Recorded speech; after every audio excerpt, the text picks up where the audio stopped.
Sveicināti skatītāji, sveicināti arī radioklausītāji. Kārtējais raidījums, kārtējais mūsu pārunu cikls no tēmas par Jēzus līdzībām. Esmu Ģirds Rozners un, protams, kā vienmēr studijā ar mani kopā ir mācītājs Uldis Liepiņš. Prieks tikties. Un mūsu viesis starp mums iespiests mācītājs Ainis Kaspars. Sveicināti. Mēs šajā reizē runāsim par Lūkas evaņģēlijā atrodamo līdzību, kas arī ir savā ziņā neparasta, un tā ir rakstīta 18. nodaļā. Es lūkšu Uldim to izlasīt. Tātad Lūkas evaņģēlijas 18. nodaļa un šeit pirmie 8 panti. Tad viņš stāstīja tiem līdzību par to, ka vienmēr vajag Dievu lūgt un nezaudēt drosmi. Kādā pilsētā bija tiesnesis, kas Dieva nebijās un cilvēkus necienīja. Vēl tajā pilsētā bija kāda atraitne, un tā nāca pie viņa, sacīdam: iztiesā manu lietu pret manu pretinieku. Viņš ilgu laiku negribēja to darīt, bet pēc tam tomēr sacīja pie sevis: es Dievu nebīstos un cilvēkus necienu, taču šī atraitne mani nomoka, tādēļ iztiesāšu viņai par labu, ka beigās viņa nenāk un nesit mani vaigā. Kungs sacīja: ieklausieties, ko netaisnais tiesnesis saka. Vai tad Dievs, lai neiztiesātu par labu saviem izredzētajiem, kas viņu piesauc dienu un nakti, vai viņš vilcināsies? Es jums saku, viņš viņu lietu iztiesās ātri, bet vai cilvēka dēls atnācis atradīs uz zemes ticību? Jā, paldies. Tātad šī līdzība mūsu bībelēs, ja lasam virsrakstu, saucās līdzība par atraitni un netaisno tiesnesim. Un kā mums teksts arī saka, tas netaisnais tiesnesis bija tāds, kurš Dieva nebijās un cilvēkus necienīja. Un pirmais pāns arī pasaka, par ko īsti šī līdzība runās, ko šī līdzība ilustrēs, ka vienmēr vajag Dievu lūgt un nezaudēt drosmi. Šeit gan līdzībā ir daudz tādas arī atsevišķos pantos vietas, kuras varētu atsevišķi pārunāt. Kaut vai arī pēdējā pantā par šo te ticību, vai atradīs uz zemes atnācis cilvēku dēls, ja mums iznāks laika pieskarsimies tai, bet pa priekšu varbūt pašam līdzības tekstam. Cik var saprast no tās nodaļas iepriekš, 17. nodaļas, ka šeit ir stāsts par to, ka Dieva valstība nāks un kā tā nāks, un varētu domāt, ka līdzība tā kā ilustrē šo te gaidīšanas procesu, kad šajā gaidīšanas procesā, kad nāk Dieva valstība, ir kaut kādi šķēršļi, kaut kādas grūtības, kaut kādas sarežģījumi, par kuriem Kristus tagad arī runā, un viņš veido šo līdzību. Un man šķiet pirmajā brīdī dīvaini, es nezinu, vai arī klausītājiem tā nešķiet, ka līdzībā ir izmantots tāds negatīvs tēls. Šis te tiesnesis, kurš ir, tā teikt, Dieva nebīstās un cilvēkus neciena, un viņš ir slikts, un kaut kur it kā tiek salīdzināts tagad ar Dievu, kā Dievs uzvedās šajā situācijā. Vai jums tas nešķiet tā mazliet dīvaini? Ko Aini, tu saki? Es domāju, ka tas ir nevis kā Dievs uzvedās, es teiktu, tas ir tāds pretstats Dievam. Aha. Vismaz tā es to ieraugu, ja tajā pirmā mirklī uzlūkoju to līdzību, jo netaisnais tiesnesis, ja mēs jau runājam par tālākiem pantiem, man vienmēr patīk sasaistīt ar to laiku, ko tas nozīmē tajā laikā. Un netaisnais tiesnesis tā laika kultūrā ir zināms tiesnesis kā tāds. Un tiesnesis bija bieži vien tāds, kas pieņēma lēmumus, lai nebojātu savai reputācijai. Un šajā gadījumā, kā mēs redzam, arī tas zināmā veidā tā tiek parādīts, ka viņš nevis objektīvi izvērtē apstākļus, iztiesā tiesu, bet lai viņam būtu miers. Jā, lai necelt problēmas, lai neviens nesūdzētos par to. Un tāpēc, tas ir kā tāds netaisns tiesnesis, un tajā ziņā es teiktu, ka viņš ir kā pretstats Dievam, jo viņš tiek parādīts kā cilvēka rīcība, cilvēka attieksme, bet jautājums ir tāds, vai tāds ir Dievs? Jā, nu viņš šeit ļoti sautīgs, vai ne? Un Uls jau, kad tekstu lasīja, jau veic šos uzsvars, ja? Ka viņš mani nomoka un ka viņa man nesit vairāk, tā uz sevi vērsts cilvēks. Bet tāds varētu teikt, šim laikam ļoti tāds dabisks tēls, vai ne? Kuriem tas nav saprotams, ka tiesnesis rūpējās par savu reputāciju, viņam rūp tas, lai viņam ir ērti dzīvot, lai neviens viņu nesit vaigā, lai viņš būtu pēc iespējas mierīgāk dzīvi un neviens viņu nemocītu ar visādiem jautājumiem, bet tā atraitņa viņam maz rūp. Viņam ir galvenā rūpa es, ja?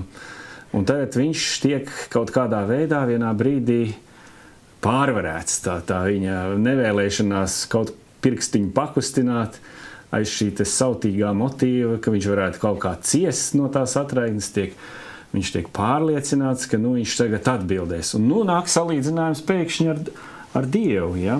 Vai kā tu teici, ka tas ir pretstats? Kāpēc tāds pretstats vajadzīgs? Es nezinu, varbūt var vēl Aina tur, tu iegāji tādā kontekstā, kāds tajā laikā bija, un es tā klausījos ar uzmanīgi, man nāca atmiņā sekojošais, ja Kristus runāja par Izraēlu, un tā būtu bijusi tauta, kurai ir Mūzes augstākā autoritāte, kur tiesneša reputācija viss pat par sevi ir īpaši. Tur tiesnesis tajā laikā bija vecai. Un vecai izvērtēja lietas ļoti rūpīgi un nevarēja pieņemt tiesu bez lieciniekiem un tā tālāk. Ja? Šajā kontekstā šī tiesneša, nezinu, kā lai saka, reputācija, viņš vienkārši nav tiesnesis. Tas ir kaut kāds juceklis starp romiešu kaut kādu to autokrātismu, ko viņš viens pats visas dara, tā kā tāds, negodīgs ļoti. Divas nianses ir sevišķi pazudinošas šim tiesnesim kā tādam, ka viņš Dievu nebīstās. Bībelē ir izgaismots garīgais stāvoklis un vispār, ka cilvēks nebīstās Dievu. Un ņemsim kaut vai Zalamana pamācības, Zalamana augsto mācītāju par dievbijību, visas gudrības sākumu, un bīties Dievu, un arī atklāsim 14. nodaļā ir eņģeļa vēstījums bīstaties Dievu, un viņš ne. Un tad otrs ir vēl lielāks absurds. Tie, kas Dievu nebīstās, tad viņi vismaz izlavieries starp cilvēkiem kaut kā. Pat tas viņam nav. Tas ir kaut kāds cinisma kaungals.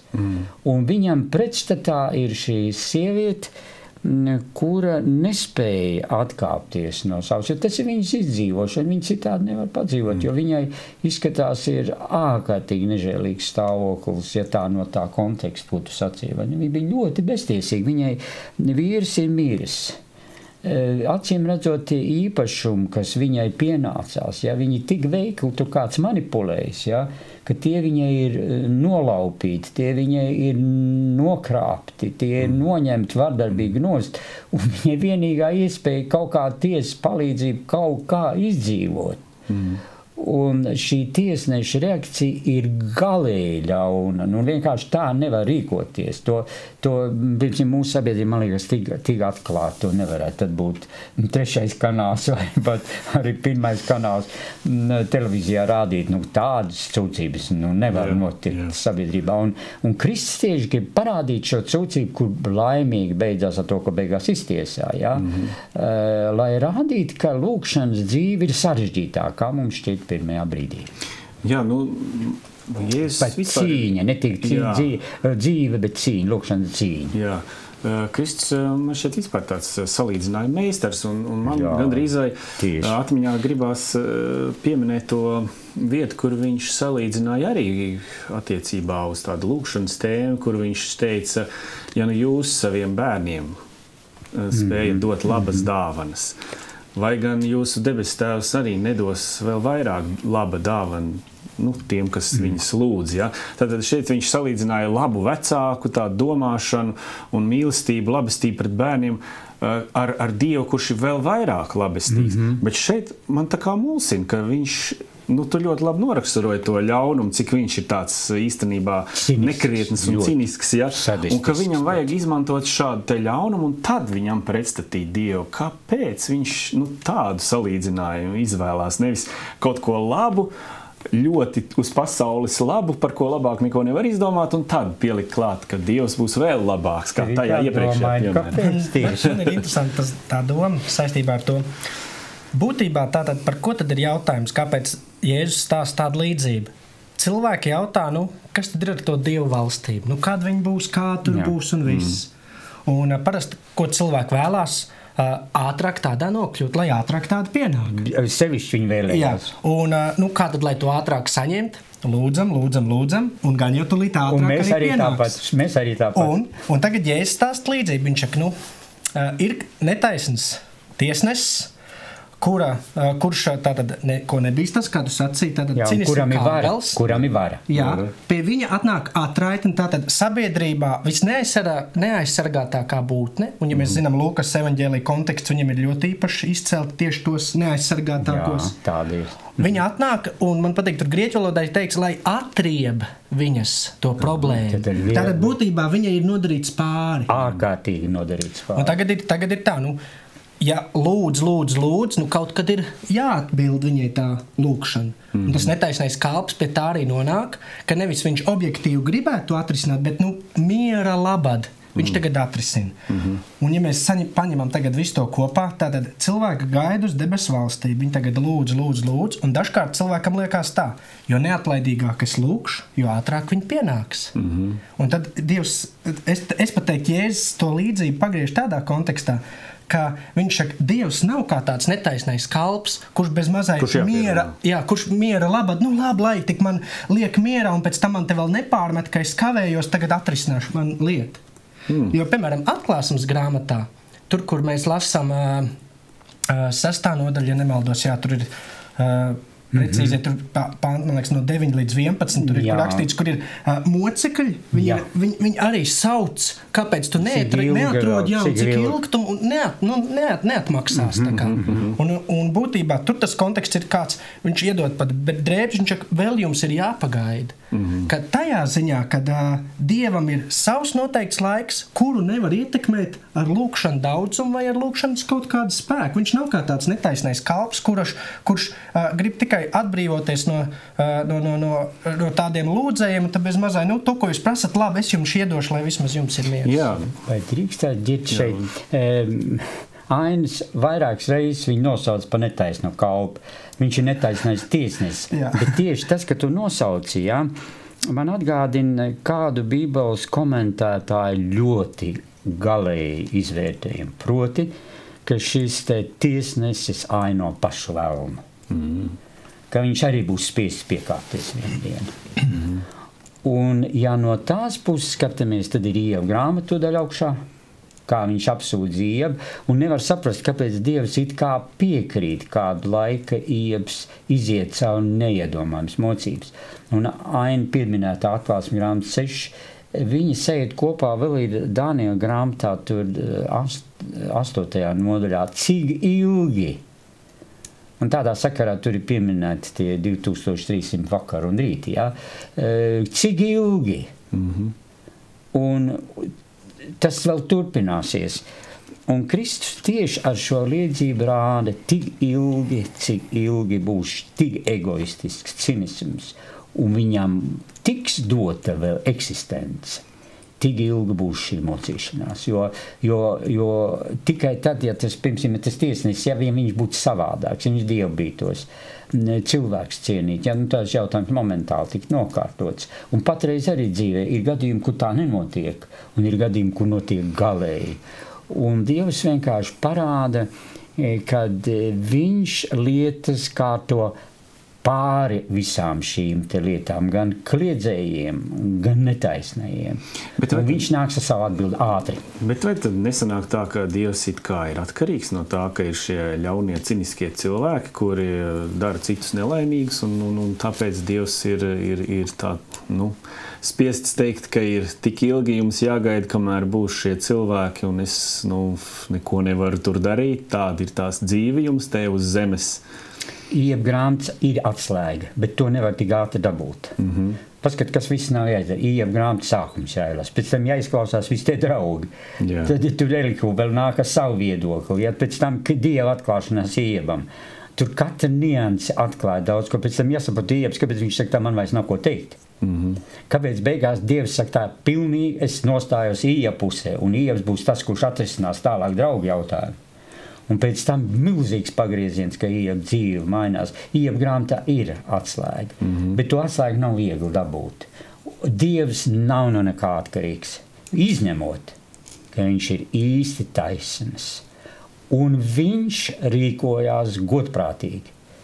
Viņš dod iespēju kā vienam, tā otram. Tu vari skaidri pasacīt, ko tu gribi un ko negribi. Tāpēc viņš rāda tos divus pretstats.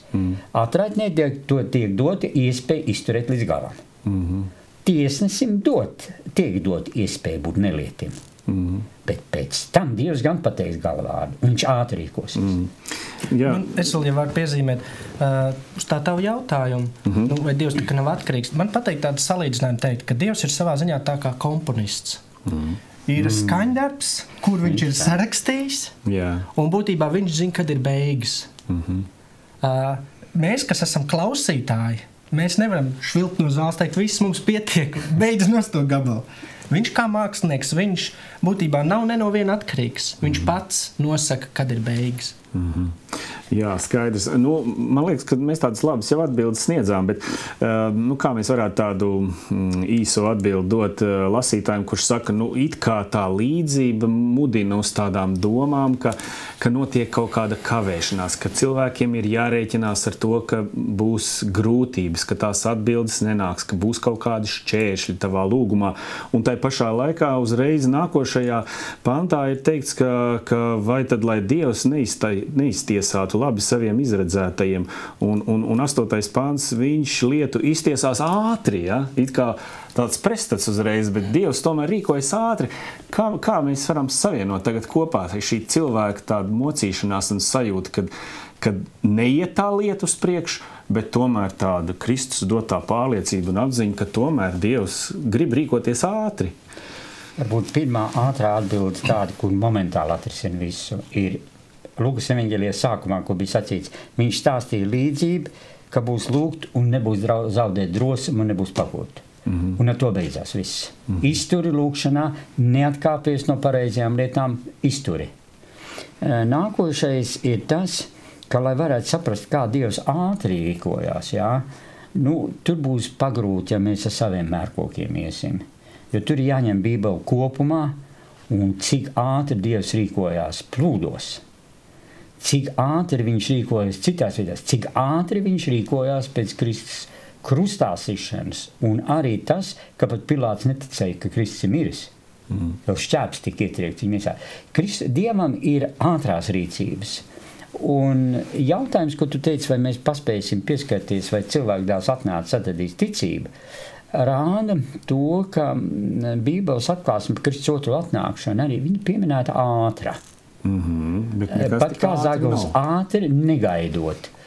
Un Dieva rīcība ir tāda, viņš ir bezgalīgi pacietīgs, labestīgi pacietīgs. Vēlreiz gribu atgādināt, labi, tavs komponists, Aini, ir mūžīgās mīlestības virsvaras Dievs.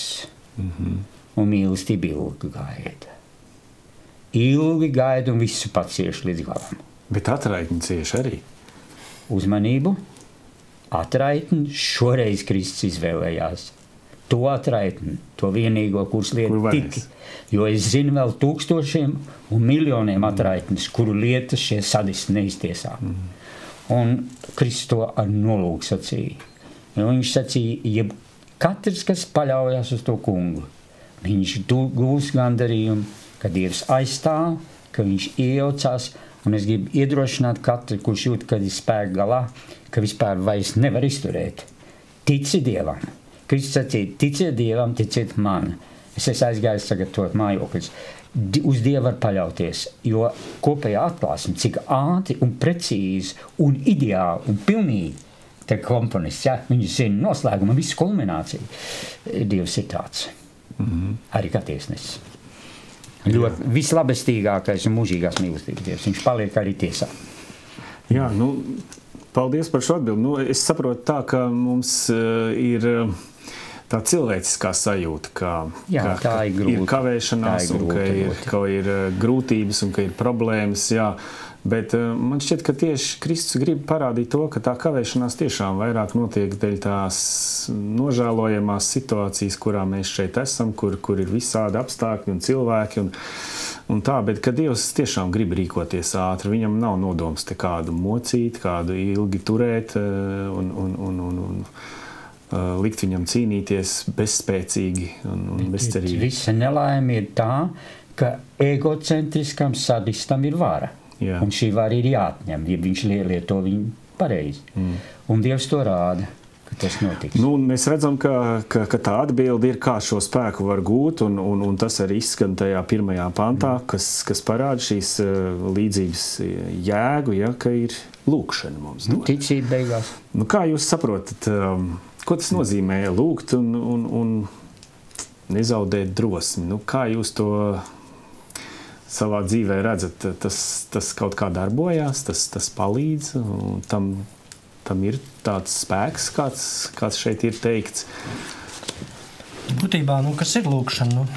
Lūkšana, tā jau nav vārdu atkārtošana vai monotona runāšana. Es teiktu, ka lūkšana ir savu veidu tavs pasaules uzskats, ka tu nerunā ar sienu, tu nerunā viens pats vienā telpā, bet ka tu sarunājies ar Dievu. Un ka tu saki, ka Dievs ir pāri visam, tāpēc es pie viņa griežos, jo viņš zina man dzīvi, viņš man var palīdzēt, tāpēc es viņam lūdzu pēc palīdzības. Un savā veidā, ja cilvēkam nav pie kā, kur griezties, tad viņš ir viens pats. Un tādā kontekstā, ja es skatos, lūkšana ir vitāli nepieciešama. Jo, ja tu atzīsti Dievu kā kungu, kā radītāju, kā to, kas tevi ir radījis, bet savā ziņā tu arī komunicē ar viņu. Tu runā, tu lūdz pēc padomu, tu lūdz pēc vadības, apsardzības, kaut arī ir grūti, kaut arī tev liekas atrisinājums nav, kā šajā gadījumā, nekas neliecina, ka ir. Un tāpēc ir tas beigu teksts, vai Jēzum atnākot vēl būs cilvēki, kas ticēs, jo ir daudz cilvēku, kas saka, nekas nenotiek manā dzīvē. Jā, nav jēgas. Nav jēgas, apsties. Te pa labo roku tur aiziet bojā cilvēki, tas aiziet bojā, man ģimene tas skar, un cilvēks saka, Dieva jau nav.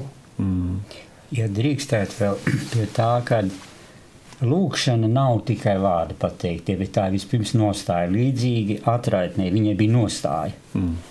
Pēc tam viņa rīkojās, viņa gāja, lūdza, izrunāja rīcību.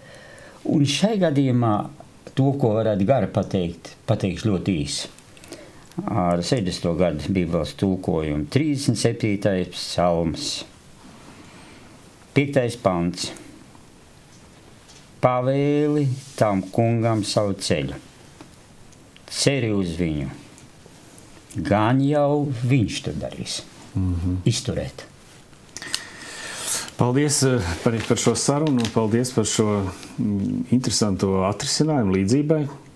Es domāju, ka mēs visi guvām arī kādu labu atziņu, to, ka Jēzus tiešām ir daudzveidīgi ir mācījis un arī mūs iedrošinājis lūgt. Un šoreiz viņa aicinājums bija arī rēķināties ar to, ka tās atbildes var mums reizēm nešķist kā atbildes, vai mums likties, ka šīs atbildes kaut kur ir pazudušas vai kavējās. Mēs tās varam neuztvert, un tomēr tajā pašā laikā šis pāns mums apliecina to, ka Dievs ir vairāk nekā labprātīgs atbildēt uz lūkšanām ātri un bez kavēšanās, jo lūkšanām tiešām ir situācijas un apstākļus izmainošs spēks. Paldies, es saku saviem sarunbiedriem, kā parasti mācītājiem Uldim Liepiņam. Uz sadzirdēšanos, uz sardzēšanos. Un mūsu viesim arī mācītājiem Ainim Kasparam. Mani sauc Ģis Rozners. Paldies, ka jūs skatījāties, paldies, ka klausījāties. Esiet ar mums kopā arī turpmākajās reizēs. Visu labu! Dārgie klausītāji un skatītāji, ja jums šis raidījums interesēja un patika, atzīmējiet to attiecīgajā norādītā vietā. Un uzrakstiet lūdzu arī savus jautājumus vai savus ieteikumus turpmākiem raidījumiem, kas jūs interesētu, ko jūs vēlētos vēl dzirdēt, un mēs būsim ļoti, ļoti par to pateicīgi.